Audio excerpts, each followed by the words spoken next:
Bismillahirrahmanirrahim. Assalamualaikum warahmatullahi ta'ala wabarakatuh. Alhamdulillahi rabbil alamin. Wa bihi nasta'in ala umuri dunya wa din. Wassalatu wassalamu ala ashrafil anbiya wal mursalin wa ala alihi wa ashabihi wa man tabi'ahum bi ihsanin ila yaumiddin. Amma ba'd. Allahumma ja'al jam'ana hadza jam'an mubarakan marhuma wa tafarruqana min ba'di tafarruqan mubarakan ma'suma. Allahumma a'tiq riqabana wa riqaba abaina wa ummahatina wa zurriyyatina ajmain minan nar. Allahumma nawwir qulubana bi nuri hidayatika kama nawwartal arda bi nuri syamsika abadan sarmadan bi rahmatika ya arhamar rahimin. Allahumma faqihna fid din wa 'allimna ta'wil wa la haula wa la quwwata illa billahil aliyyil azim. Allahumma rabbana atina fid dunya hasanah wa fil akhirati hasanah wa qina azabannar wa adkhilna al jannata ma'al abrar ya azizu ya ghaffar ya rabbal alamin walhamdulillahi rabbil alamin. Alhamdulillah, syukur kita kepada Allah Ta'ala yang mana dengan limpah kurnianya dapat dipertemukan setelah bercuti 7 bulan tentunya. Lama tak jumpa tu, sihat semua ya? Makin bertambah ramai Alhamdulillah. Kapeknya pun baru, cantik ya. Baik, kita sambung kuliah kita Fiqh Keutamaan, Fiqhul Awlawiyat, muka surat 168. Tajuk dosa-dosa besar. Setelah membahas peringkat kafir, selanjutnya dibahas maksiat-maksiat yang terdiri dari dua peringkat dosa besar dan dosa kecil. Dosa-dosa besar adalah dosa-dosa yang mempunyai bahaya yang besar yang menyebabkan pelakunya mendapat murka Allah, laknatnya dan api neraka jahanam, dan kadangkala diwajibkan bagi pelakunya hukuman had di dunia. Jadi sebagaimana pahala ada tingkatan-tingkatan, dosa pun ada tingkatan-tingkatan. Ada dosa besar, ada dosa kecil ya. Kemudian dosa-dosa besar, tanda-tandanya apa dalam ayat Quran atau hadis biasanya disebut tentang azab. Ya. Contohnya orang mencuri, wasariqu wasariqatu faqta'u aydiyahuma. Pencuri lelaki, pencuri perempuan, potong tangannya. Ada disebut perkataan tu. Ataupun disebutkan tentang adanya balasan neraka jahanam. Itu tanda-tanda bahawa itu adalah dosa besar ya. Kita pun dah baca dulu dosa besar tu ada banyak ya, nanti sini ada diperjelaskan lagi. Para ulama berbeza pendapat tentang takrif dosa besar. Barangkali yang paling dekat adalah bahawa dosa-dosa besar adalah setiap maksiat yang disyariatkan Allah bagi pelakunya hukuman di dunia. Itu satu. Mana antara dosa besar ini ialah dosa-dosa yang mana kalau kita buat maksiat tu kita boleh dikenakan hukuman had di dunia. Itu yang termasuk dalam hukum hudud lah ya? Hukum hudud. Atau dijanjikannya ancaman berat di akhirat seperti masuk neraka. Ada diancam, nanti kamu buat gini masuk neraka jahanam, duduk dalam neraka selama-lamanya, macam tu ya. Diharamkan baginya masuk syurga. Dalam hadis atau Quran disebut tentang maksiat tu, kemudian diharamkan baginya masuk syurga. Atau patut mendapat murka Allah Ta'ala dan kutukannya. Dalam pada itu, nas-nas telah menyebutkan sejumlah dosa besar dengan sebutan yang jelas. Misalnya 7 hal yang menghancurkan. Dalam satu hadis Nabi sebut, ijtanibu sab'ul mubiqat. Jauhilah kalian 7 pembinasa. Ada 7 ni, Nabi kata jangan buat, dia akan membinasakan kamu. Iaitu pertama, syirik. Jangan kita melakukan syirik. Syirik ni banyak orang buat lagi tu seliannya. Antaranya orang buat penyembahan-penyembahan, ritual-ritual yang memuja makhluk-makhluk lainnya, seperti puja pokok ya. Kalau di Jepun orang sembah matahari ya. Di tempat kita ni pun ada orang pergi kubur, kononnya ada kubur keramat ya. Ini semua perkara-perkara yang membawa syirik. Kemudian apa lagi? Membunuh jiwa manusia yang diharamkan oleh Allah Ta'ala kecuali dengan hak. Jadi kita membunuh orang tanpa hak. Ada bunuh orang dengan hak tak? Ada. Yang membunuh orang dengan hak maknanya kita bunuh tu kita tak berdosa. Contohnya apa? Orang yang kerja di penjara, kerja dia memang bunuh orang tu sekalian. Sebab kalau dia tak bunuh, tak ada orang buat kerja, tak berjalanlah hukum. Ya? Jadi dia itu menghukum orang disebabkan dia diberi tanggungjawab oleh pihak pemerintah. Itu dia bekerja walaupun dia bunuh banyak orang, dia tak berdosa tu sekalian. Ya? Ataupun kita di rumah tu sekalian ada orang datang menceroboh rumah kita. Dia nak rompak, lepas tu kita lawan, tak macam mana dia pula keluarkan senjata. Kita pun pula pandai bersilat je dah. Orang perempuan kan banyak belajar taekwondo tu sekalian. Lawan punya lawan, kita tertikam dia, mati dia. Itu juga adalah membunuh dengan hak. Maknanya kita tidak disabitkan dengan hukum apa yang dinamakan hukum qisas. Ya. Ini antaralah contoh-contoh ya. Ataupun kita naik kenderaan, kita pelan tuan sekalian, tak macam ada orang melintas, kita terlanggar mati dia tuan sekalian. Sebab dia orang tua, memang dah nak mati pun, kalau tak langgar mati, tiba-tiba terlanggar, meninggal dia tuan sekalian. Maknanya kita tak sengaja. Tapi kalau kita naik motor tu memang laju, merempit kita langgar orang, tu hal lain ya. Tu tak termasuk. Jadi membunuh tanpa hak, ini kedua dosa besar ya. Yang ketiga sihir. Bermain sihir. Kita tidak boleh sihir. Sihir ni banyak istilah ya. Kalau orang Jawa dia ada santet. Santet tahu santet? Orang Melayu dia pakai santau. Ya. Sekarang kalau di Malaysia agak kurang. Kalau di Indonesia banyak tu sekalian. Tuan-tuan nanti boleh buka dalam perempuan ya, buka dalam YouTube. Buat situ tulis apa nama ni, Ustaz lawan santet. Santet, SANTET santet. Nanti keluar ada satu ustaz sekarang ni di Indonesia, dia berdakwah pada dukun-dukun santet. Dukun santau dia banyak tu sekalian kat Indonesia. Dia berlawan real tau tu sekalian. Itu sebab dia punya subscribe sampai 3.8 million tu sekalian. Dia pergi jumpa orang apa nama ni, dukun tu, dia bagi nasihat, jangan buat macam ni, jangan bunuh orang, tak baik. Tapi dia degil. Dia lawan lah.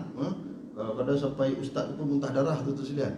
Tapi dia lawan. Tapi setakat ni dia boleh menang lagi lah. Ada kes dia lawan 5 orang sekali tu sekalian. 5 dukun santau ni. Tapi di sana memang banyak. Santau ni santau dia ada banyak jenis lah. Santau jenis makan kan. Orang bagi kita makan. Nanti keluar kaca, keluar paku macam-macam. Ada yang guna santau angin dia daripada jauh. Ni banyak-banyak ni dia buat daripada jauh tau tu sekalian. Tapi ustaz tu terror tu sekalian. Depan-depan tu aku santau kata tu. Kita buat lah. Santau sudah pegang paku tu kan, paku ke jarum, hilang. Ustaz tu, dia keluar daripada perut dia tu sekalian. Tarik keluar. Tu dia memang terror lah. Saya pun tak berani tu sekalian. Tu memang dia ada amalan-amalan dia. Dia berguru dengan guru-guru yang memang hebat lah. Tu di Indonesia. Ini juga adalah benda-benda yang termasuk dalam sihir. Termasuk apa lagi tu sekalian? Kita berniaga, tengok orang lain punya perniagaan bagus, pergi jumpa Tok Pemoh. Minta supaya orang tak nampak kedai dia. Ini termasuk juga sihir tu sekalian. Sihir ni macam-macam. Kalau yang di Indonesia tu yang saya tengok, yang dukun santet tu, dia tanya pula, Pak, berapa bayarannya Pak? Dan itu tergantung mau sakit saja atau mati, mau mati cepat atau mati lambat. Dia ada package tu sekalian. Kalau package dia cuma sakit aja, mungkin murah, mungkin 1 juta rupiah. Kalau sakit sampai mati, ada sampai 3 juta rupiah, 5 juta rupiah. Kalau nak cepat mati, boleh jadi 10 juta rupiah. Buat sekarang, mati sekarang. Dia boleh buat. Kalau lama menderita tu dia lain. Ni jangan kita buat. Sebab apa? Kita menzalimi orang. Sebab perkara-perkara ni bukan setakat di dunia, dia sampai ke akhirat. Tapi memang di sana banyak lagi tuan-tuan sekalian. Ada satu bekas pekerja saya pun mati kena santet juga baru ni tuan-tuan sekalian. Dia ni lah, salah faham. Jadi ada satu kawasan ni tuan-tuan sekalian, dia punya masyarakat ni, dia dengan jiran-jiran ni dia baik lah. Jadi kalau kita contohnya nak pinjam cangkul kat rumah sebelah, kalau tuannya tak ada, boleh ambil je pakai. Kita ambil, kita boleh pakai, tak ada masalah. Kalau cari kat luar tak jumpa, boleh ambil masuk dalam rumah. Dia tak kunci pintu kalau dia orang pergi kerja. Jadi bekas pekerja saya ni dia tersilap langkah lah tuan-tuan sekalian. Dia nak pinjam cangkul katanya, tapi bila tak dekat luar dia masuk. Dia tak ketuk pintu, tak bagi salam. Tiba-tiba bila buka, isteri tuan rumah tu kat dalam tengah tahu lah, orang perempuan Indonesia kat rumah kan berkemban aja tu sekalian. Jadi disangkanya budak lelaki ni nak rogol dia. Dia pun jerit-jerit panggil suami dia. Suami dia balik pergi belasah budak tu. Belasah budak tu sampai berdarah-darah. Budak tu pergi report polis. Report polis memang sah, orang tu pukul, masuk penjara tu sekalian. Dia tak apa masuk penjara, tapi siap dia kata lepas ni. Betul tu sekalian, dia balik tak lama mati budak dia. Dia muntah darah, pergi jumpa doktor, doktor kata tak ada sakit. Jadi kalau dah doktor kata tak ada sakit, tapi dia muntah darah, sakit dalaman, tu berarti ada unsur-unsur sihir tu sekalian. Sebab tu kalau tuan-tuan nak berubat, pergi cek, apa-apa nak pergi berubat, pergi cek doktor dulu. Dia sakit sikit-sikit, jumpa Tok Bomo, jumpa ustaz minta syifa, nanti dulu pergi jumpa doktor, pergi cek. Rupanya kencing manis darah tinggi tu sekalian. Nak buat apa pergi jumpa Tok Bomo tu. Baik, seterusnya di antara dosa-dosa besar ialah makan riba. Makan riba, yang mana hadis di awal dulu kita dah baca, Rasulullah kata pada sekalian, makan satu dirham wang riba, dosanya lebih besar daripada 36 kali berzina. Ya. Makna berzina sekali itu dosa dah besar dah puan-puan. Tapi ambil satu dirham wang riba, itu dosanya 36 kali lebih besar daripada dosa berzina. Na'udzubillah. Sebab tu kita jangan melibatkan diri dalam sistem keuangan yang masih lagi menggunakan unsur-unsur riba. So kita hari ni dah ada sistem perbankan Islam dah tuan-tuan sekalian. Kan? Nak beli kereta kita ada sistem perbankan Islam, buat apa yang kita nak pakai sistem konvensional lagi? Banyak dah sekarang bank-bank konvensional pun dia dah ada dua kaunter sekarang, kaunter syariah, kaunter konvensional. Jadi kita maklum saja dengan pegawai itu, saya nak guna sistem Islam, Islamic banking. Senang. Kalau dulu orang lain dulu lain tuan-tuan sekalian. Orang dulu memang terlibat tapi tak boleh buat apa kalau dah tak boleh beli kereta. Yang itu mudah-mudahan Allah Ta'ala ampunkanlah kesalahan kesilapan kita ketika itu. Sebab apa? Keadaan darurah, tak ada pilihan. Itu sebab riba ni berhati-hati ya. Kemudian memakan harta anak yatim. Kita makan harta anak yatim. Sebab tu peringatan tuan-tuan sekalian. Pertama, kalau ada orang meninggal dunia, selagi hartanya belum dibahagi-bagikan ataupun belum difaraidkan, belum selesai, tidak boleh disentuh harta tu. Dibimbangi kalau orang ni dia ada anak yatim tuan-tuan sekalian. Dia ada anak tu masih yatim lagi. Tiba-tiba kita ambil duit tu untuk kenduri tahlil tuan-tuan sekalian. Berarti kita makan harta anak yatim. Itu satu. Ya. Selain daripada itu, kita jaga anak yatim. Sebab tu tuan-tuan sekalian, dalam dalam tafsir kita ada belajar, hadis kita ada belajar tuan-tuan sekalian, kalau orang bela anak yatim, tengok keadaannya. Kalau orang tu orang fakir miskin, dia miskin tapi dia bela anak yatim, mungkin anak saudara dia ataupun cucu saudara. Budak tu pula tak mau dengan orang lain, nak dengan dia jaga.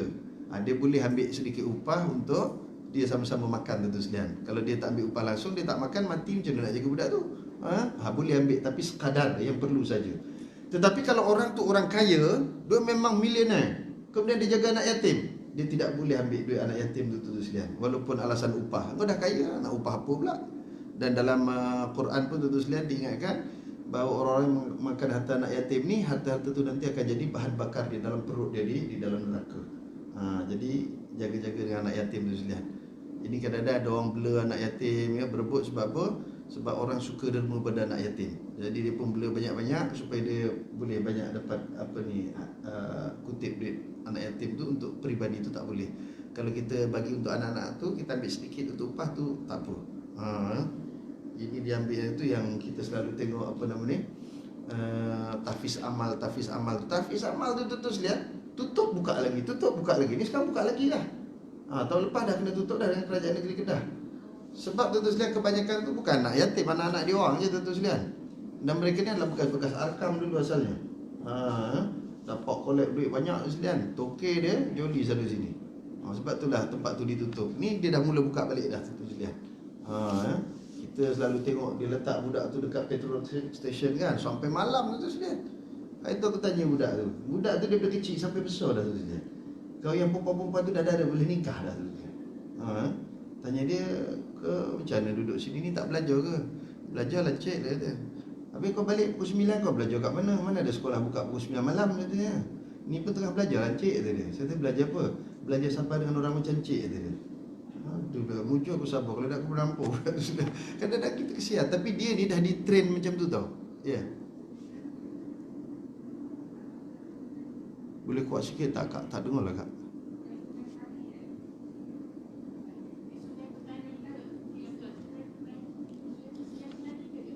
Ya. Dah pergi? Memang banyak. Baru ni pun dia hantar lagi. Benda tu dia berpindah-pindah tempat. Nanti tempat tu ditutup oleh Jabatan Agama Islam Negeri Kedah, dia pergi budak tempat lain pula. Tapi dia konsep dia sama ya, tahfiz amal.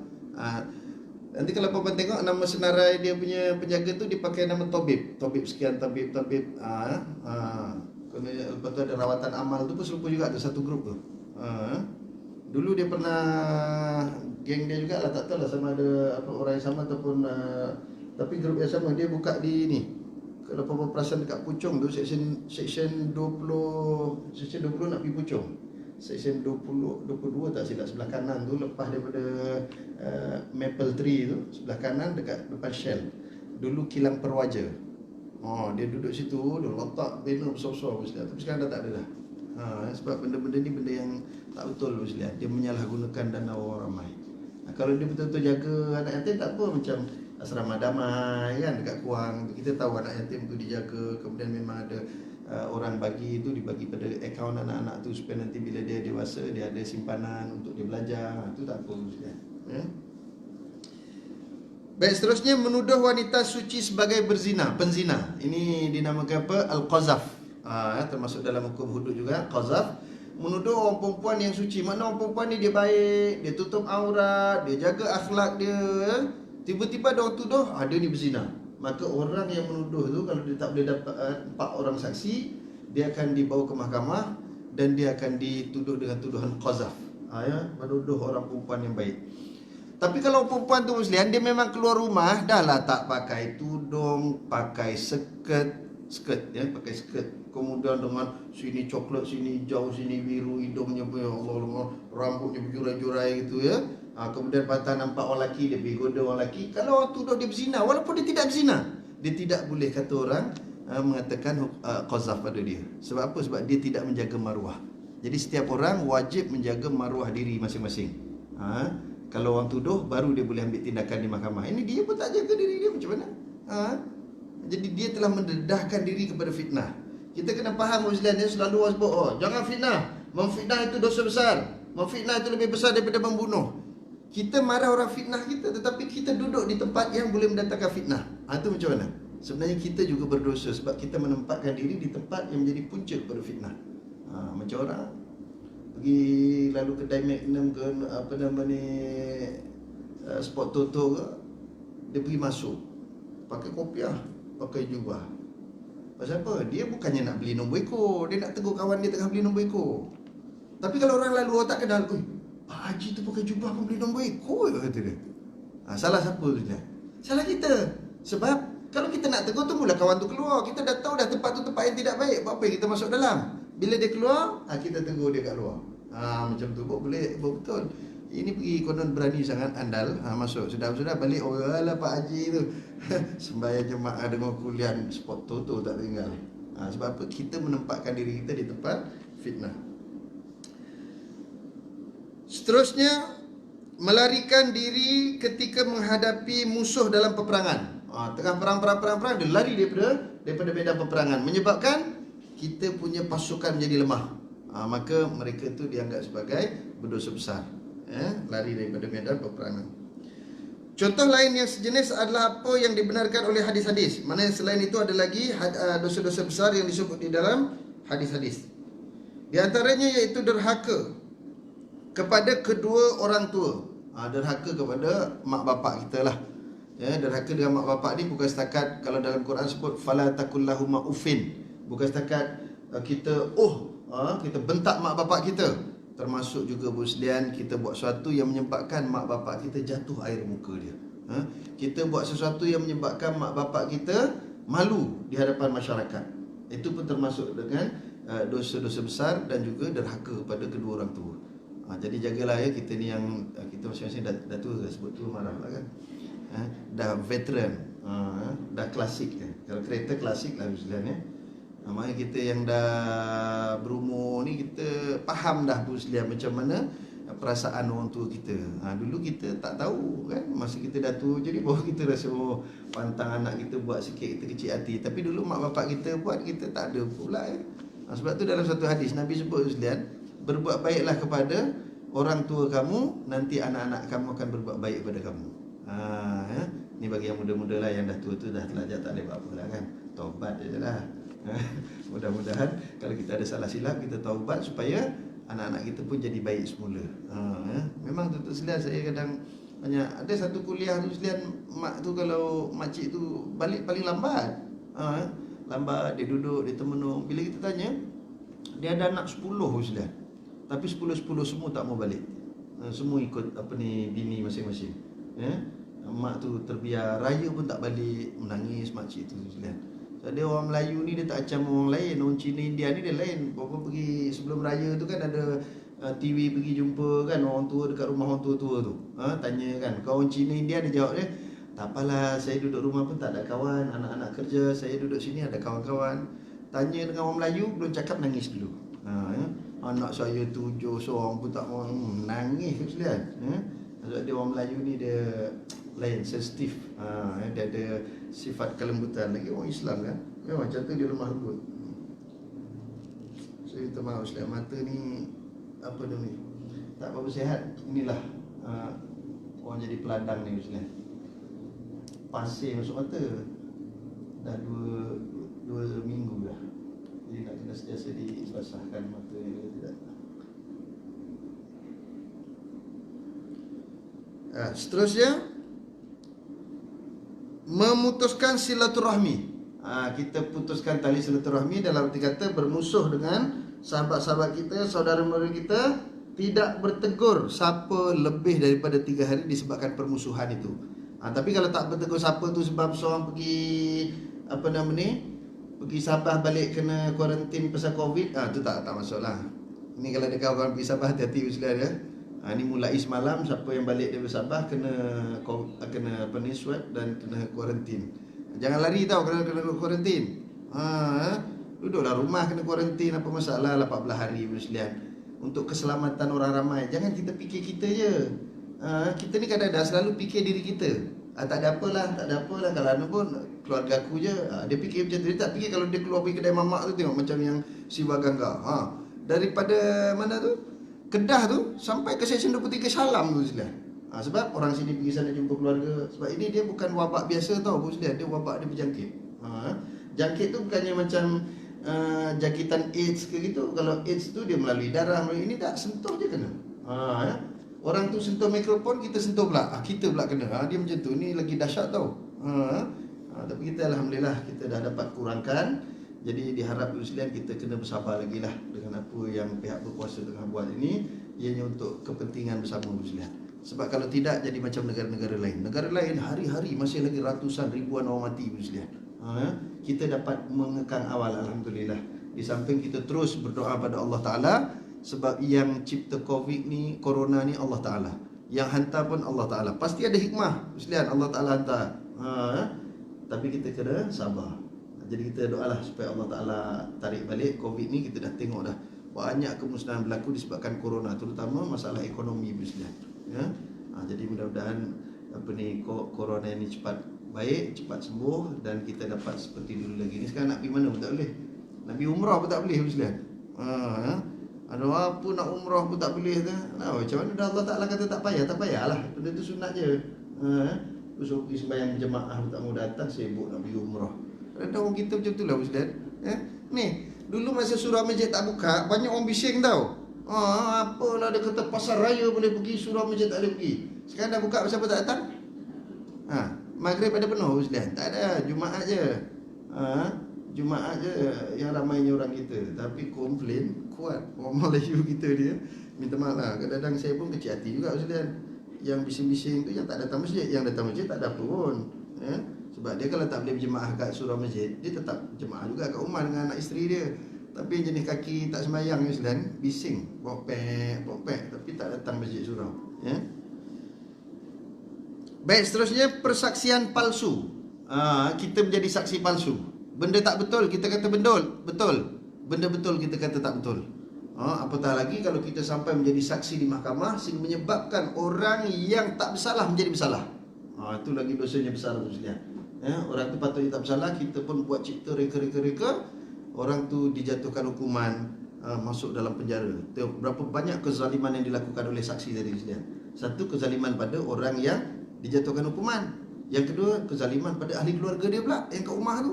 Sepatutnya dia tiap-tiap bulan boleh bekerja bagi nafkah pada anak, isteri. Bulan tu, berapa bulan yang dia duduk dalam tak boleh. Anak isteri jadi susah. Itu sebabnya dia jadi dosa besar sebab dia bukan melibatkan seorang, dia melibatkan banyak orang. Seterusnya sumpah palsu. Sumpah yang menjerumuskan. Jadi sumpah palsu lah dia bersumpah. Dia buat, dia kata tak buat. Wallahi wa billahi wa tallahi, siap bawa Quran. Untuk pengetahuan kita bahawa dalam Islam tidak ada sumpah pakai Quran tu sekalian. Sumpah ni cuma sebut wallahi wa billahi wa tallahi. Tak payah pakai Quran pun tak pesah. Ya, sebab rukun dia dah cukup. Tapi bila dah tersalah buat sumpah, kena buat kafarah, kena bayar kafarah. Bukan dah lepas tu Allah, ya Allah aku bertaubat, ya Allah aku dah buat sumpah palsu hari itu, tak cukup. Dia kena bayar kafarah sumpah, baru selesai. Kemudian minum khamar, iaitu meminum benda-benda yang memabukkan. Kita panggil arak lah ya. Tapi hari ini ada juga yang bukan nama arak. Dia ada nama tuak, dia ada nama beer, ada apa nama ni, Guinness Stout, Guinness Malta, macam-macam. Ini semua sekali termasuk pun sekalian ya, benda-benda yang kita tidak boleh minum. Jangan minum tu, benda yang memabukkan. Seterusnya zina. Berzina pun adalah dosa-dosa besar. Banyak berlaku perzinahan-perzinahan di akhir zaman ini pun sekalian. Bapa boleh tengok dekat sinetron-sinetron dekat dalam YouTube tu, banyak bagaimana ada orang pun sekalian, suami dia pergi ke luar negara, isteri dia kahwin dengan orang lain, nikah lagi pun sekalian, sedangkan dia masih isteri orang. Mana boleh, sepatutnya dia bercerai dulu, tunggu habis iddah kan. Tapi kadang-kadang orang kita ni, ialah lagi-lagi yang duduk-duduk kawasan pedalaman tu, dia orang ni tak ada ilmu kan. Dia ikut suka hati dia je lah. Jadi berhati-hati, jangan sampai melakukan perzinahan. Ni lagi satu reunion sekolah ni Muslihan. Ini pun masalah. Berapa banyak orang berpisah, bercerai suami isteri kerana reunion. Tapi saya baru ni terkejut dengan satu sahabat saya lah, pasal itu yang bagus betul lah. Dulu kat sekolah tu boleh tahan juga. Sekarang dia mesti kita masukkan dalam grup WhatsApp pun tak mau. Saya minta maaf kata dia, saya masuk grup WhatsApp sekejap saja. Sebab saya dah berjanji, dia tu saya nak berubah. Saya hanya ada grup WhatsApp keluarga saja. Tak ada grup WhatsApp sekolah, grup WhatsApp universiti tak ada, buang semua sudah. Dia dengan suami dia memang gitu. Telefon ni pun kalau kita tak ada hal, dia tak angkat pun sudah. Mau sampai macam tu sekali ya. Dia berubah, baguslah dia jadi orang baik sudah. Mungkin dia rasa dulu masa di sekolah dia agak sedikit nakal kan. Tapi ni banyak yang reunion. Ada satu yang orang suami besar tu sudah. Dulu dia suami dia kahwin 4. Tak ada apa pun sudah. Lepas dia pergi reunion tu balik, mula dia cerita suami dia tak bagus. Dulu tak pernah cerita pun sudah. Rupanya dia jumpa ex-boyfriend dia masa kat sekolah tu. Akhirnya dia minta cerai pun sudah. Dia cerai. Ada satu kawan saya dekat dekat Perak tu macam tu juga. Dulu tak ada apa, bila jumpa dengan kawan dekat reunion, bekas jugalah kat sekolah tu. Balik, kahwin lagi satu. Yang isteri, yang perempuan tadi, isteri orang minta cerai juga sebab nak kahwin dengan dia. Ni kita elakkanlah Muslihan ya. Benda-benda reunion ni kalau penting tak apa, kalau tak penting, apa pentingnya reunion ni Muslihan? Kononnya merapatkan ukhuwah lah apa, tak payah dah. Kita dah berkeluarga dah Muslihan, kita ukhuwah dengan keluarga kita cukup lah. Yang kawan-kawan tu biarlah Muslihan. Bukan apa nak mengelakkan fitnah, sebab benda dah berlaku. Kalau benda tu dulu-dulu tak ada, mungkin bagus juga reunion ni, kita boleh jumpa kawan lama apa semua. Tapi bila berlaku benda-benda macam ni, kita nampak keburukannya lebih besar. Sebab kita menyebabkan memusnahkan keluarga-keluarga. Kadang keluarga tu dah elok. Syaitan ni dia suka Muslihan, syaitan. Syaitan datang tu jumpa, padahal jumpa dengan ex-girlfriend tu Muslihan bukan umur 40, umur dah 59. Tapi syaitan hias, dia nampak cantik Muslihan macam kat sekolah dulu. Tu yang akhirnya geram balik tu. Betul, syaitan ni dia pandai Muslihan. Janganlah kita, tak apalah aku baca qul huwallahu ahad, tak ada. Syaitan tu jangan qul huwallahu ahad, Quran dia hafal Muslihan. Kalau setakat nak halau pakai qul huwallahu ahad tak jadi Muslihan. Untuk baca ayat kursi, tak ada. Syaitan ni dia pandai. Kalau orang baik macam mana cara dia, kalau orang yang kurang baik macam mana cara dia nak goda. Dia dah pakar dah Muslihan. Syaitan ni dia bukan takat doktor lagi, profesor lebih. Dia buat kajian-kajian tu lama lah. Ni kalau makcik-makcik yang suka dengar kuliah kat surah Ikhwan ni macam mana nak bagi dia. Dia ada jalan dia Muslihan. Kadang-kadang perkara tu kita tak perasan. Dia boleh berlaku. Jadi berjaga-jaga ya. Benda-benda boleh. Kalau orang kerja-kerja pejabat tu pun sama Muslihan. Saya ingatkan kawan-kawan yang ada di pejabat, kalau dia hantar staff dia untuk pergi outstation, jangan hantar seorang lelaki seorang perempuan, tak boleh Muslihan. Sebab kalau seorang lelaki seorang perempuan, nanti mula-mula apa? I nak pergi tak ada kenderaan lah, numpang boleh? Menumpang dalam kereta. Dalam kereta tu cerita macam-macam lah. Sampai hotel tak berani duduk satu bilik pula seorang. Dah numpang bilik pula. Mula-mula ya tak apalah, bilik tu dia yang jenis ada bilik dalam ada luar tu, tak apa, you tidur dalam lah, I tidur luar. Malam-malam pula tak macam mana, buka pukul 12 cerita Gondorwo pula Ustaz. Dah takut duduk dalam soal-soal pergi keluar. Ini semua benda-benda yang boleh berlaku. Syaitan tu pandai Ustaz. Jangan ingat kita Baik, seterusnya homoseks. Homoseks. Termasuklah lesbian sekali lah ya. Laki dengan laki, perempuan dengan perempuan. Ni benda tak boleh Ustaz. Tapi itulah kadang-kadang bila orang tu dah shock benda macam tu, dia susah sikit. Contohnya yang kita selalu tengok apa, maknyah. Maknyah tu bukannya perempuan. Dia sebenarnya jantan Musliman, cuma dia menyamar jadi perempuan. Saya baru ni dijemput ceramah oleh satu persatuan kesihatan apa nama di Cokit sana Musliman. Panggil untuk berceramah dengan maknyah. Aku masuk-masuk tu, perempuan semua. Perempuan semua pakai perempuan semua Musliman. Yang ketua dia tu India, perempuan, laki-laki, tapi dia jadi perempuan lah, pakai perempuan kan. Tapi dia orang dah maklum awal, dia tu Ustaz semua tu lelaki tau kata dia. Kita masuk tengok, memang dia apa nama ni, dia sebenarnya panggil kita buat program-program ni Muslim, bukannya dia nak dengar cakap kita. Sebab dia orang ni, apa yang kita cerita tentang kaum Nabi Lot, dia orang dah hafal lah Muslim. Budak India ni, dia boleh minta, Ustaz boleh tafsir tu cerita tentang Nabi Lot tu, banyak orang salah tafsir kata dia. Dia kata orang salah tafsir. Saya kata apa salah tafsir? Dia kata banyak orang menyamakan kaum Nabi Lot dengan kami. Mana boleh kata dia, kami bukan kaum Nabi Lot kata dia. Saya kata gini, dia samakan tu pasal gini, pasal kau orang ni lelaki bukan perempuan. Kau orang lelaki, kau bukan perempuan. Lepas tu kau pergi bedah lah tu, kau jantina lah tu, kau apa semua, kau jadi perempuan. Sebenarnya kau lelaki. Lepas tu kau tak mau kahwin dengan perempuan, kau nak kahwin dengan lelaki. Kan sama dengan kaum Nabi Lot, lelaki kahwin dengan lelaki. Tapi dia tu Ustaz, Nabi Lot tu dulu Allah Ta'ala azab kaum dia bukan kerana homoseks.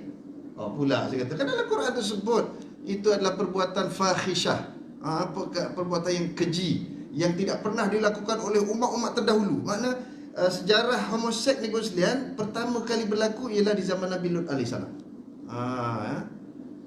Saya kata dia diazab itu ialah itu setelah mana perlakuan homoseks tu berlaku terlampau-lampau bertahun-tahun. Nabi Lot ubah, mereka tak nak. Jadi Allah Ta'ala hantar 2 malaikat untuk bawa Nabi Lot dan orang-orang yang soleh keluar. Lalu malaikat tu pun nak dibantainya tu nak ditibainya. Tapi dia orang kata, ialah dia orang diazab bukan sebab homoseks tu, tapi disebabkan dia orang nak menzalimi tetamu tu. Setelah itu last. Ini masalahnya. Tapi Musliman, masalah budak-budak maknyah ni, dia ada penyokong dan pendukung dia. Ini yang jadi masalah. Penyokong dia untuk bela dia ni siapa? Sister in Islam. Sister in Islam ni bagi fakta-fakta tak betul.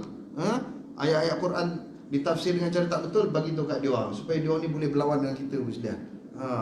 Hadis sampai bila kita jelaskan tentang ilmu hadis, cerita Rasulullah dengan geng-geng maknyah. Ada zaman Nabi pun ada maknyah, bukan tak ada Musliman.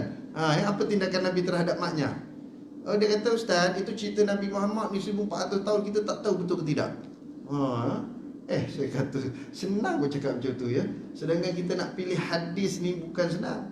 Ada hadis kita dapat, contohnya Bukhari, Muslim nak dapat satu hadis, dia tanya siapa yang merawikan hadis ni. Dia tak pernah jumpa. Si Fulan, pergi rumah si Fulan tu, tengok akhlak dia macam mana. Biasa bagi makan kuda, buka tangan ada jagung. Hari tu dia main dengan kuda, buka tangan tak ada jagung. Dia tipu kuda pada hadis tak boleh ambil Musliman. Ini lagi kerja tipu orang. Macam mana? Boleh? Itu maknanya teliti, bukan senang. Dia ada pula taraf banyak, ada taraf mutawatir. Mutawatir ni macam mana cara dia? Mutawatir tu mestilah dirawikan oleh 40 orang sahabat yang diyakini 40 orang ni tak mungkin berbohong. Kemudian 40 orang sahabat, hadis itu tadi dirawikan oleh 40 orang tabi'in. Pula macam tu. Bukannya satu hadis itu dirawi oleh seorang Muslim. Dia adalah darjat-darjat dia macam untuk kita menentukan. Tapi puak-puak apa nama sistem Islam ni lah yang menyesatkan dia orang ni Muslim. Sebab masa majlis tu, wakil sistem Islam tu Muslim bangun. Dia katanya ustaz ni bagi fakta tak betul. Aku pula tak betul Muslim. Aduh, pening aku Muslim. Tapi last kali dia sebut apa tau? Last kali dia sebut pada wakil daripada JAKIM, Dr. Izwan. Dia kata, Ustaz buat program-program ni nak buat apa? Dia habiskan duit rakyat. Kami takkan berubah. Kami tetap nak dengan lelaki. Ganah apa juga. Ini golongan. Dia dipanggil mukhannas. Kalau pondan itu dipanggil khunsa. Khunsa makna pondan. Kalau mukhannas itu lelaki menyerupai perempuan, itu disebut sebagai mukhannas. Dia lelaki tapi menyerupai perempuan. Itu dinamakan mukhannas. Kalau dia pondan, tapi perempuan kalau cakap dengan maknya ni tak boleh sebut pondan tau, marah dia. Dia marah. Jangan sebut pondan ustaz, kata dia. Walaupun kami tahu dalam kamus istilahnya pondan. Tetapi malang kau ni orang Melayu serupa je kat mana pun. Macam orang kat luar sana lah. Kalau kita sebut babi, marah, jangan sebut babi, sebut khinzir. Padahal daripada dulu dalam kamus memang babi mana ada sebut khinzir, Muslim. Khinzir ni bahasa Arab. Tapi puak-puak ni payah cerita ya. Baik, seterusnya bunuh diri. Bunuh diri juga merupakan dosa yang besar di sisi Allah Subhanahu Wa Taala, sehingga Rasulullah menyatakan orang yang bunuh diri dia akan duduk dalam neraka selama-lamanya. Dalam satu hadis Rasulullah sebut, barang siapa yang membunuh diri dengan menikam tubuhnya dengan benda yang tajam, ialah pisau ke apa, bunuh diri kan, kemudian dia nanti mati, Allah Taala bangkitkan di alam akhirat nanti di dalam neraka dengan benda tajam yang sama. Cucuk tubuh badan dia, mati dia, hidup semula selama-lamanya. Barang siapa yang membunuh diri terjun dari tempat yang tinggi, daripada gunung Tahan dia terjun, ataupun daripada menara surau ni terjun, putus asa, terjun, mati dia. Nanti di neraka Allah Ta'ala bangkitkan di tempat yang tinggi, puncak neraka, dia terjun, hancur tubuh badan dia, dihidupkan semula, dia naik lagi, terjun lagi selama-lamanya. Kemudian kata Rasulullah lagi, barang siapa yang membunuh diri dengan meminum racun, dia akan dibangkitkan dengan racun yang sama di dalam neraka. Nanti dia minum, seluruh organ dia rosak, mati dia, hidup semula, minum lagi selama-lamanya. Jadi jangan sampai ada yang bunuh diri. Walaupun ada masalah pun Muslian, masalah dunia ni boleh selesai lah Muslian. Masalah cinta, tak ada perempuan, perempuan lain kan banyak. Orang perempuan pun sama juga. Yang minat sangat dengan jantan orang tu siapa? Minat sangat dengan laki orang tu, banyak lagi lelaki yang single lagi. Dia tak juga yang tu juga. Kenapa? Bunga bukan sekuntum kan. Bunga bukan sekuntum, kumbang bukan seekor. Banyak lagi orang bersedia kat dunia ni. Jangan bunuh diri kerana putus cinta. Jangan bunuh diri kerana bankrupt berniaga. Hari ni bankrupt, esok niaga lagi Muslim. Mungkin ini bukan rezeki kita, atau boleh jadi kita berniaga tadi kita lupa dengan Allah Ta'ala. Banyak tanggungjawab kita tak tunaikan sebab kita berniaga tadi. Jadi Allah Ta'ala tarik sekejap nak bagi ingat kat kita. Banyak duit lupa ya. Lupa anak, lupa bini, lupa dengan kawan-kawan, tak bayar zakat, tarik dulu supaya kita beringat. Lepas tu berniaga lagi, insyaAllah Allah Ta'ala bagi lagi Muslim. Tak usah bunuh diri, sebab bunuh diri bukan jalan penyelesaian. Sebab kematian itu adalah permulaan hidup yang kekal abadi. Dunia ni mati habis. Tapi bila kita mati, kita hidup dalam suatu alam lain. Yang alam itu kekal abadi selama-lamanya Muslim. Saya pun sebut, ada satu maknya tu dia kata, orang Malaysia ni leceh, tak mau terima maknya, kami nak kerja susah. Saya nak bunuh diri, kata dia. Saya kata tak usah lah encik, kata. Apa pula encik, kata dia. Dia tak mau bagi encik sebab dia perempuan, dia lelaki. Dia ngaku dia perempuan lah ya. Banyak Muslim, ada yang umur dah 60 tahun pun ada umur 50, banyak 40-an lah. Tapi dia ada persatuan dia. Cuma kita pun puji pada Yang Berhormat Senator Menteri kita Muslim yang dulu dia mufti, daripada zaman dia mufti sampai sekarang Muslim, dia masih lagi bagi ruang pada orang-orang ni lah. Ada waktu dia pergi ke Chokit, jumpa Muslim terus. Begitu juga Dr. Izwan Yusof, kalau kenal dia PhD dia pun tentang LGBT Muslim. Dr. Izwan ni tiap-tiap bulan dia buat usrah untuk geng-geng maknyah ni Muslim. Memang bila nak datang tu nak pakai apa, pakailah apa mau nak pakai. Kita bagi garis pandang pakaian, dia tak mau datang pula Ustaz kan. Tanya, Ustaz kalau saya ikut usrah ni, apa pakaian saya nak pakai, kata dia. Ustaz pakailah apa pun, yang penting sopan. Pakailah. Jadi dia orang pakai seluar, memang dia orang lelaki, apa masalah Ustaz. Ada yang pakai baju kurung pun ada. Yang pakai baju kurung, tak apa pakai baju kurung lah datang. Yang penting datang dulu. Datang. Tapi alhamdulillah Ustaz, ada yang berubah juga. Yang dibawa dengan Ustaz hari tu dengan saya tu Dr. Izwan, Ustaz ini pun dulu lesbian tapi alhamdulillah sekarang dia dah bertobat, dia dah kahwin, dah ada anak pun, dah ada cucu Ustaz. Tapi itulah dia, program-program dakwah ni kena diperbanyakkan untuk golongan ini, dan kena sabar banyak dengan dia orang ni Ustaz. Dia bukan boleh macam kita orang kat masjid datang cakap sekali, oh ustaz tu bagi tips bagus lah, dia pun balik boleh amalkan. Budak-budak ni tak ada. Kadang-kadang 10 kali 20 kali bercakap masih tak mau lagi Muslihan. Tapi kita kena sabar. Sebab tu orang yang betul-betul berdakwah ni Muslihan, kalau dia betul terror bukan dalam masjid Muslihan. Yang dalam masjid macam ni kan, kuliah-kuliah ni, ini belum terror. Sebab memang dah baik-baik dah. Kalau ustaz tak datang, memang tu sembahyang kan, memang dah baik. Tapi yang terror betul dia boleh pergi turun sana dekat Coket, jumpa orang tu. Ya. Perempuan pun macam tu juga. Perempuan ada NGO, dakwah macam-macam kan. Tapi antara kita je sama kita kat masjid negeri, kat masjid pergi ziarah madrasah tahfiz. Cuba pergi ziarah Coket tu juga. Sekali-sekali kita buat je. Kita pergi ziarah Coket. Nah, belum apa-apa buat lah. Ustaz malu lah, Ustaz Coket tu jumpa orang macam tu, leceh lah. Kita pergi dulu Muslihan, tengok macam mana. Bukan sikit tau golongan seperti ni Muslihan dalam negara kita banyak. Ada yang sampai dah tukar jantina apa semua kan. Jadi kena sabar dengan dia orang ni. Kalau bercakap tu tak boleh kasar Muslihan. Dia lebih sensitif daripada kita tau. Dia kalau sensitif lari dah telefon bertakat dah. Nak bersama dengan orang-orang ni. Kita nak tegur kumpulan-kumpulan pemaksiat di luar sana Muslihan bukan senang. Sebab tu kita puji orang macam Abid Liu kan. Abid Liu tu pergi dekat Coket, dia boleh peluk maknya Muslihan. Kita nak salam pun laki ke perempuan, laki ke perempuan. Kadang-kadang terfikir lagi macam tu Muslihan tau. Macam saya dipanggil hari tu, ustaz yang panggil tu begitu, ustaz nanti kalau datang, kalau dia ulur tangan ustaz salam. Yalah tu laki bukan perempuan. Saya tahu. Tapi kadang-kadang bila tengok gaya macam tu kan, kita nak pegang pun macam yalah geli juga, seolah-olah macam kita nak salam dengan perempuan kan, sebab dia dah perawakan macam tu. Sabar banyak. Baik, seterusnya merampas hak orang lain. Ini antara dosa besar, kita merampas hak orang lain. Merampas tu bukan mesti kat depan-depan pun kita rampas, bukan itu. Mana kita ambil harta orang tanpa hak. Seperti apa?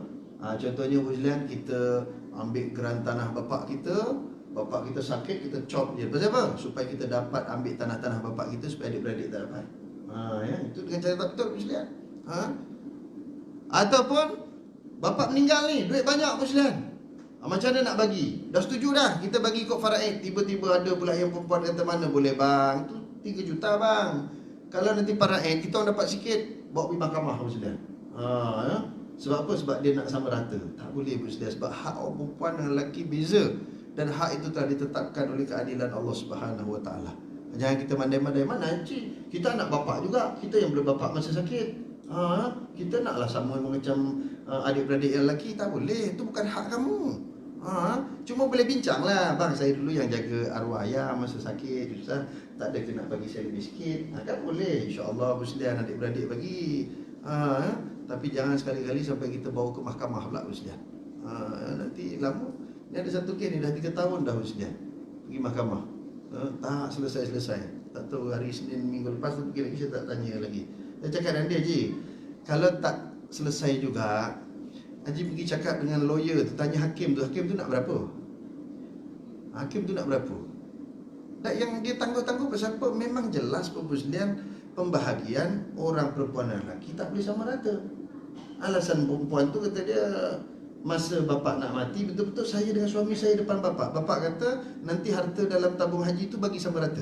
Tapi dia dengan suami dia, mana boleh suami dia jadi saksi dalam kes macam ni Muslihan? Dia dah bias. Jadilah kerana tidak ada perjanjian bertulis ataupun semua, maka sepatutnya kes tu dah selesai. Tapi tiap kali pergi mahkamah, tangguh. Tiap kali pergi mahkamah, tangguh. So, saya kata, supaya tanya hakim tu betul-betul, kenapa benda tu tangguh lagi? Sedangkan benda jelas. Tak ada saksi, tak ada bukti yang mengatakan bapak tadi nak bagi pada anak yang perempuan tadi. Tapi ni semua masalah bila dia adik-beradik tiri lah Muslihan. Jadi masing-masing claim dia nak lebih. Tapi bagi kita senang lah Muslihan. Saya dengan adik-beradik saya pun semua senang. Bila bapak meninggal, kita gini je kata dia, yang mana harta bapak kita nak infak sebahagian, kita tolong untuk kemudahan arwah bapak kita. Yang mana yang ada tu kita bagi sama rata semua. Yang lain pergi cari sendiri sebab kita masih hidup. Kita tak usah gaduh harta bapak ni sebab dia dah meninggal lah. Harta bapak dah meninggal, kita tak usah gaduh. Kita infak sebahagian kita kongsi sama rata. Dah selesai masalah. Kita macam tu kan. Pasal apa? Yang hidup kan boleh cari lagi, kan? Pergilah cari Muslihan. Tanah banyak lagi, pergi cari.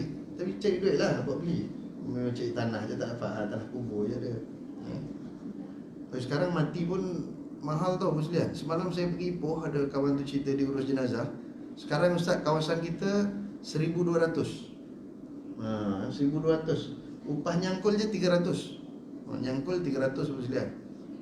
Papan tu 100. Kemudian adalah itu ini imam 50. Imam 50. Makmum yang sembahyang 10. Tak, saya kata apa yang pergi tetapkan itu? Tak ada tu dalam syariah tu. Itulah Ustaz, kita tengah nak ubah ni, kata dia. Tapi orang masjid, orang surau ni dah macam tu, susah hati dia nak ubah. Ni pun masyarakat kita kadang-kadang duk ikut adat dulu-dulu Muslihan. Sedangkan Nabi suruh kita mudahkan keluarga yang ditimpa kematian itu. Bukan kita tambah susah. Orang tu bila bapak dia mati dia menang. Tanya pasal apa? Nak bagi imam solat, apa solat jadi imam tak ada duit lah tu dia. Apa yang susah-susah? Anak lah jadi imam Muslihan. Masalah anak-anak pula tak mau belajar sembahyang mayat Muslihan. Pergilah belajar sembahyang, nanti kalau bapak mati senang dia sembahyangkan. Yang paling afdal anak sembahyangkan bapak walaupun ada mufti kat sebelah dia Muslihan. Ini anak semua nyorok kat belakang. Mana anaknya? Tak tahulah, seorang pergi kubur lah tadi katanya. Seorang pergi. So sebenarnya menyorok, tak berani jadi imam Muslihan. Sebab takut, dia tak pernah jadi imam solat mayat, takut nanti dia sembahyang tu dia rukuk pula Muslihan. Allah, habis waktu dia rukuk pula kan, susah. Bangun pula mayat tu, bodoh tu, mayat pula. Jadi susah. Tapi kita biasakan, kalau boleh Muslihan, pesan dekat anak-anak lelaki. Along, angah ke siapa, mak kalau mati, korang jadi imam, jangan imam lain, tak mau. Apa dia, dulu mak dah pesan lah, apa dia sungguh-sungguh nak berlatih Muslihan. Ini kita tak pernah cakap pun dengan dia orang, tu yang dia relax gitu. Boleh, balik nanti Muslihan, tengok mana anak kita yang paling bagus dari segi akhlak agamanya, kita pesan siap-siap dengan dia. Kalau yang nombor 3 lah, yang nombor 4 lah. Panggil satu. Nanti kalau mak meninggal, mak nak engkau jadi imam sembahyang mayat. Jangan cari orang lain. Ini nak bagi upah pula Muslim, apa nak upah? Sembahyang jangan pakai upah. Saya selalu pesan dia kawan-kawan, jangan selalu ambil upah kan. Macam ada kawan-kawan ceramah kadang-kadang minta envelope tu dia tebal sikit, bagi 200 balik, dia telefon balik penganjur, kak saya biasa 500 kak, ni tak cukup. Ada macam tu. Saya kata jangan. Kalau semua dah minta, nanti ke akhirat tak ada Muslihan, habis. Kira-kira kat padang mahsyar, saya kan ada ceramah kat Surau Ikhwan, tak ada, dah habis bayar dah. Dah bayar kat dunia. Sebab tu jangan biasakan benda-benda jadi kita minta upah Muslihan. Kalau dibagi kita terima, tapi jangan kita meletak harga. Saya sekali ceramah mesti 200, tak boleh. Tak boleh. Kecuali dia datang jauh tu, kita jemput dia khas daripada Perlis, dia bagi 200, tak betul. Misal duit minyak, tol lah, tu kita kena kira jugalah.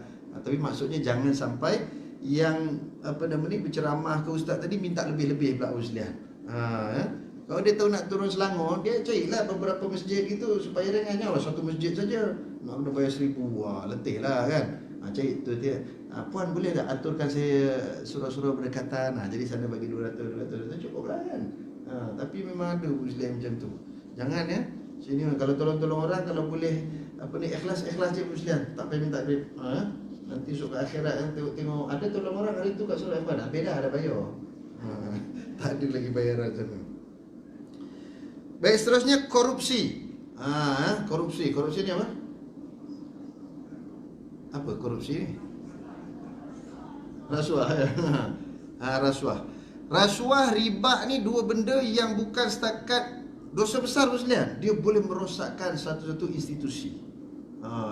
Tengok, institusi kekeluargaan boleh rosak, institusi perniagaan boleh rosak disebabkan oleh rasuah.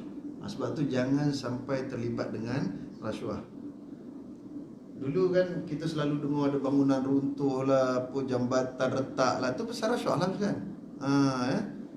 Dia rasuah bukan kadang-kadang bukan minta duit tau, bukan you bagi duit saya sekian, kan korupsi ni termasuk juga Muslihan, dia khianat Patutnya tiang ni ada besi tau dalam dia Muslihan. Besi ni dia ada ukuran, ada Y12, Y16, Y18 tu, jambatan tu posor ni Muslihan. Dia besi tu pula, satu tiang macam ni, dia ikut yang atas ni beratnya agak-agak berapa. So besi tu tadi berapa batang dia nak letak. Yang berlaku dulu Muslihan, besinya ambil saiz kecil sikit, sebab kalau besar harganya besar. Jadi kecil sikit, jadi diuntung kat situ. Kemudian patutnya 5 batang, jadi tinggal 4 batang. Sebatang dicurinya lagi Muslihan. Saya pernah Muslihan kuliah di satu surau. Pakcik tu tegur saya lepas kuliah lah masa minum. Ustaz, lain kali jangan sebut-sebut lah pakai rasuah-rasuah ni. Saya tu pasal apa pula pakcik, saya baca kitab ni. Takkan tentang korupsi tu saya tutup, tak usah sebut, mana boleh. Saya sebut umum, saya tak cakap siapa-siapa. Tak payah Ustaz, rasuah-rasuah ni tak ada kena-mengena dengan kita. Siapa yang buat, dia tanggunglah dosa. Kalau kat dunia kena tangkap dengan SPRM, tanggunglah dia, kata dia. Saya kata bukan soal tu. Saya kata Tuan Haji ni tak faham ni sebenarnya ni. Dia bukan soal begitu. Soalnya kesan daripada orang ramai. Contoh, contoh orang tu dapat kontrak buat jalan. Sepatutnya JKR luluskan katakan 6 cm tebal dia, 6 inci 6 inci tebal. Tiba-tiba dia kurangkan jadi 4 inci, kan? Okeylah kita kata, letaklah dia. Okey betul, tak apa. Tapi tak lama lagi lori lalu, dia jadi lubang. Pak Haji naik motor langgar, Pak Haji tumbang. Siapa dapat kesan? Pak Haji kena tak? Tu dia menung dia tu. Lain kali fikir tu panjang sikit. Dia kata janganlah macam tu, jangan. Bila ustaz sebut, oh ini tak boleh. Sebab apa? Sebab kawan awak terlibat. Ada kawan dia, geng dia kat sini terlibat dengan rasuah. Jadi kalau kita sebut tak boleh, nanti ada yang kecil hati. Tak boleh macam tu Muslihan. Kita kan sebut umum. Saya tak sebut nama pun, saya kata kan saya sebut umum. Ini yang disebut dalam kitab, kita kena terima. Jadi bila ustaz sampaikan tu, maknanya itu peringatan untuk kita bersama.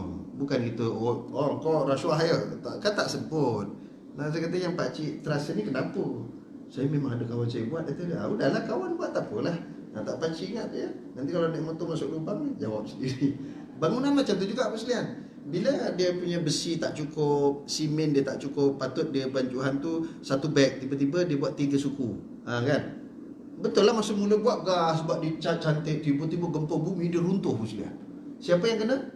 Kita yang duduk dalam bangunan tu, yang terima rasuah bagi rasuah, kena tak? Tak kena tu Muslihan. Jangan cuma kita fikir yang jauh-jauh, ini yang dekat kita itu. Jadi dia kesan dia sangat besar. Sebab itu dia termasuk dalam dosa besar.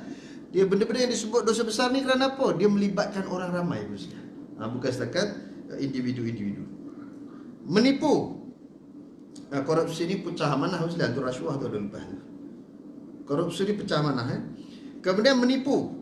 Dalam hadis Nabi pun ada disebut, tidak masuk syurga orang yang menipu.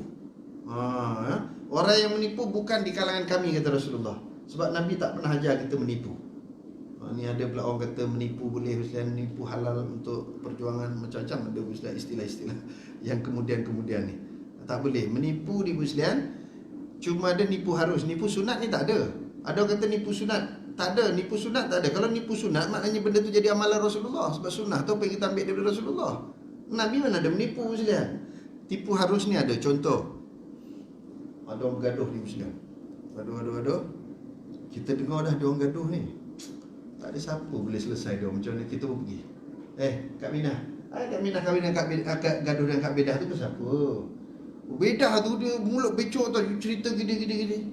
Kita tipu dia. Tipu je lah. Strategi je tu. Kak Minah ni dengar cerita siapa? Tak ada. Kak Bedah tu bagus. Saya betul pada dia puji akak tau. Dia tak pernah mengata akak bukan. Akak ni dah termakan apa ni dengan orang ni. Ke akak macam mana dengar daripada siapa? Dah lah kak. Dia pun nak minta maaf dengan akak tu. Akak maafkanlah dia. Kita jangan gaduh dah. Mana dia tak cakap pun. Kita je buat cerita tu. Supaya dia, punya aku selama ni salah sangka. Pergi sana pula. Kak Bedah ni duk gaduh dengan Minah tu siapa? Minah tu. Minah tu jahat mulut dia. Gini. Tak adalah. Kak Minah ni dengar cakap daripada Bedah ni dengar cakap daripada orang kot. Saya dah pergi tanya dia dah. Yang Kak cerita ni saya tanya dia dah. Dia kata dia tak ada buat pun ya. Kemudian dia pun puji akak selalu. Dia kata dia nak minta maaf. Jadi dengan itu dia dapat berdamai Muslihan. Kan Quran sudah gitu. Innamal mu'minuna ikhwatun fa aslihu baina akhawaykum. Orang mukmin itu semua bersaudara. Damaikanlah di antara orang-orang mukmin itu. Bukan kita jadi batu api pula. Bedah tu tak? Memang kak. Tu pantang. Kalau duduk saja sebut nama kak memang dibelasah.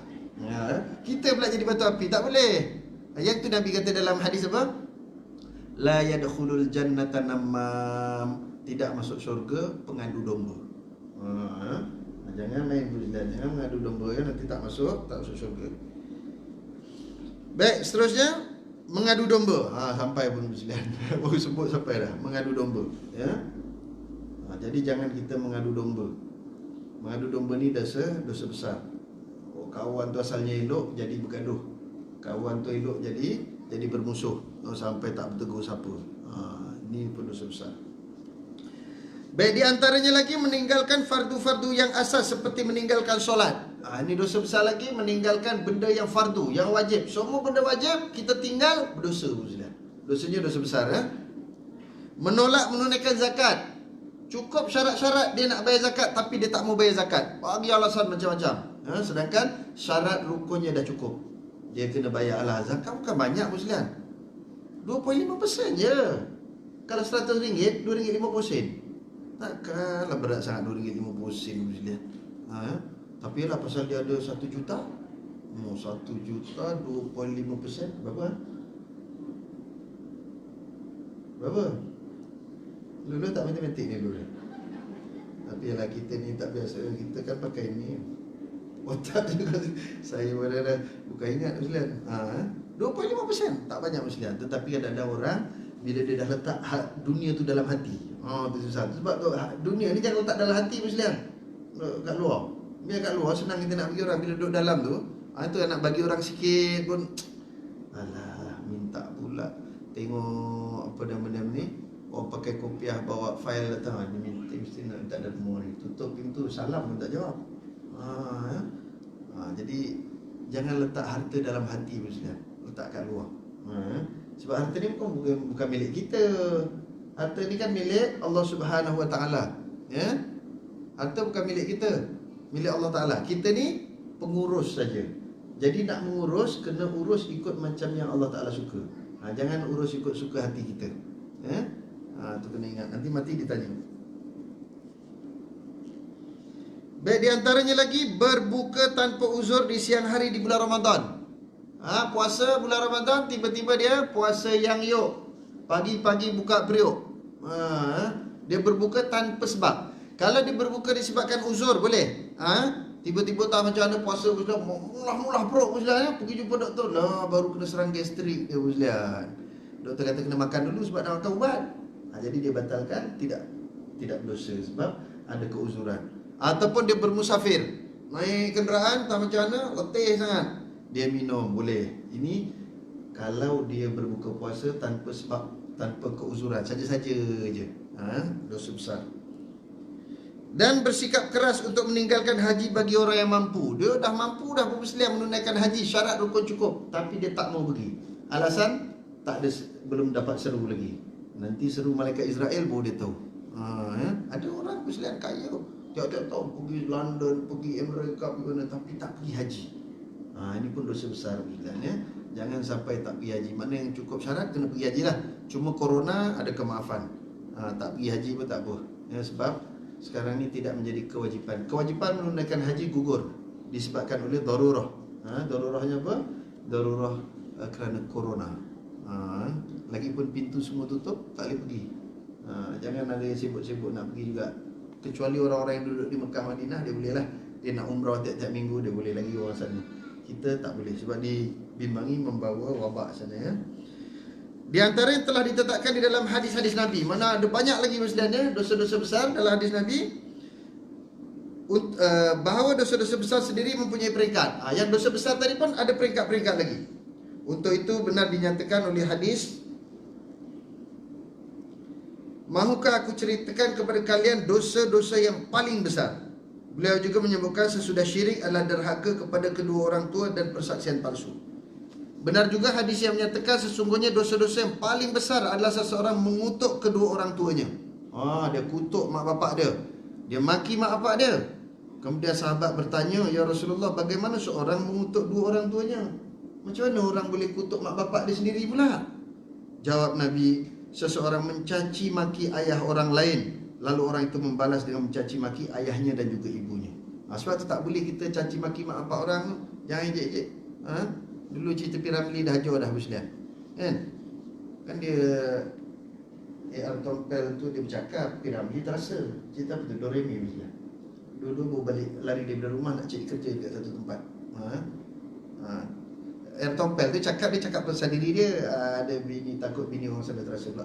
Mengata aku tu dia. Lama-lama dia macam nak gaduh, datang satu orang, ni kepala bapak kau, ni kepala bapak kau. Lepas tu dua-dua tu, kepala bapak kau mana? Pandai pula letak kepala bapak orang. Satu lagi cerita labu-labi Muslim.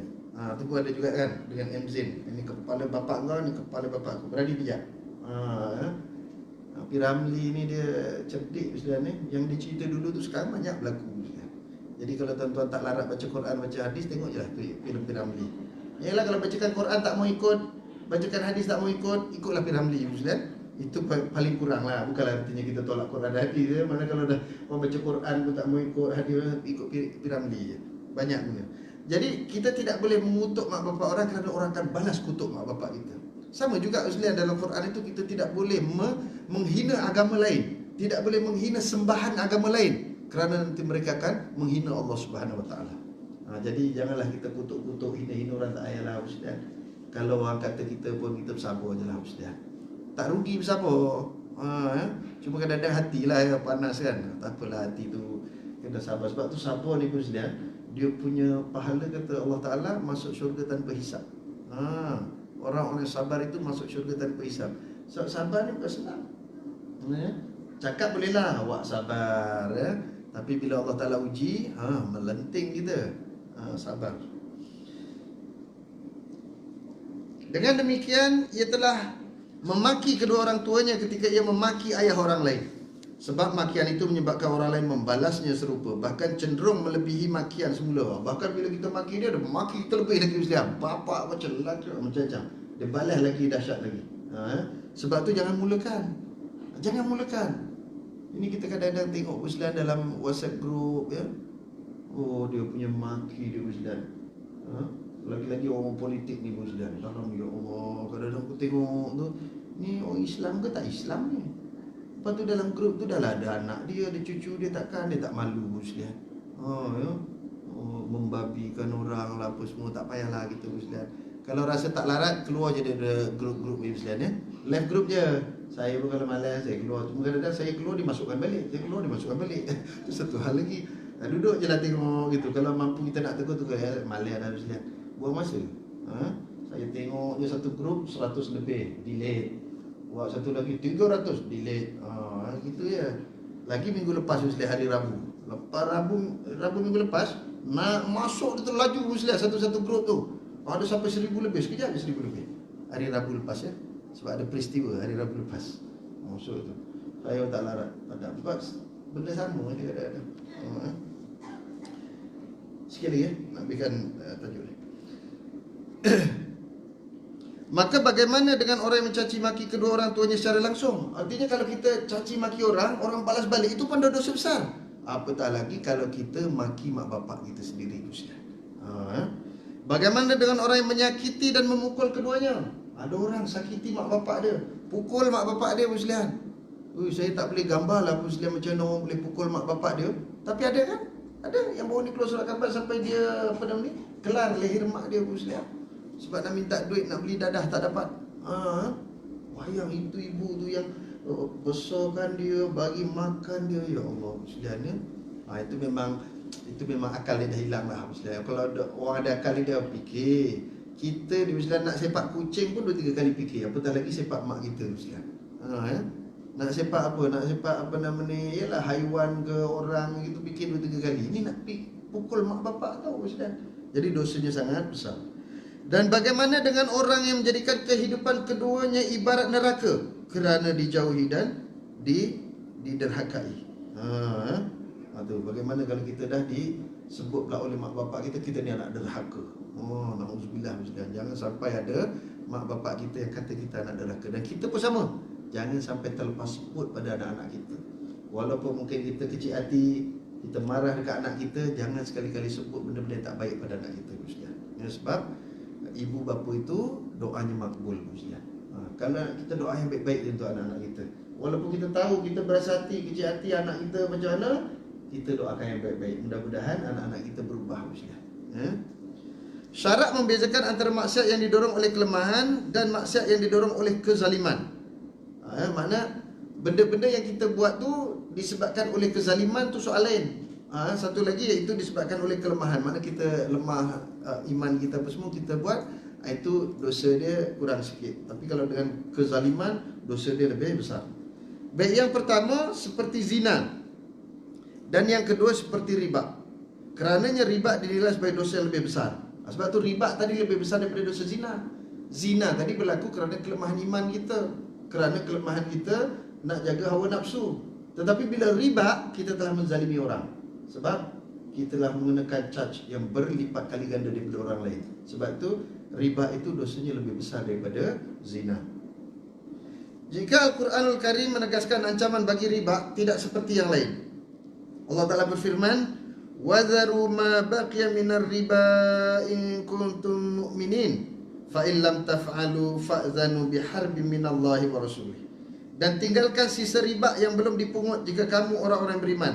Maka jika kamu tidak mengerjakan, yakni meninggalkan sisa riba, maka ketahuilah bahawa Allah dan Rasul akan memerangi kamu. Bukan setakat dosa, tapi Allah akan memerangi kamu. Bila sebab Allah memerangi kamu, menunjukkan benda itu sangat besar dosanya. Kalau tidak, apa nak perang? Kan? Kalau orang boleh berunding, apa nak perang? Macam tu. Jadi kalau boleh berunding, maknanya benda tu kecil lagi, itu yang berunding. Tapi bila dah tak boleh berunding, itu yang perang tu. Sebab benda tu dah besar. Macam tu juga dalam bab ni. Rasul yang mulia mengutuk pemakan riba, pemberinya, penulisnya dan kedua saksinya. Baginda bersabda, dirhamun riba yakulur rajul wa huwa ya'lamu asyaddu min sittati wa salasina zaniyah. Sedirham dari riba yang dimakan oleh seorang padahal ia mengetahuinya, lebih besar dosanya di sisi Allah daripada 36 kali berzina. Rasulullah membahagi riba menjadi 70 dan 2 atau 73 pintu. Yang paling rendah dan paling ringan adalah seperti seorang yang menyetubuhi ibunya. Itu maknanya apa? Maknanya riba ni ada 70 cabang. Yang paling kecil, yang dosa paling kecil dalam riba, seolah-olah satu orang anak berzina dengan ibu dia sendiri. Berzina dengan mak tu dosa besar dah, tak boleh kira dah Muslim. Tapi riba yang paling ringan tu berzina. Maknanya riba ni memang besar dosanya. Jadi setakat ini dulu. Ada sebarang pertanyaan?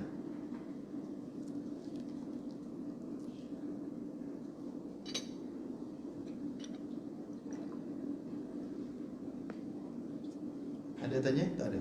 Alhamdulillah.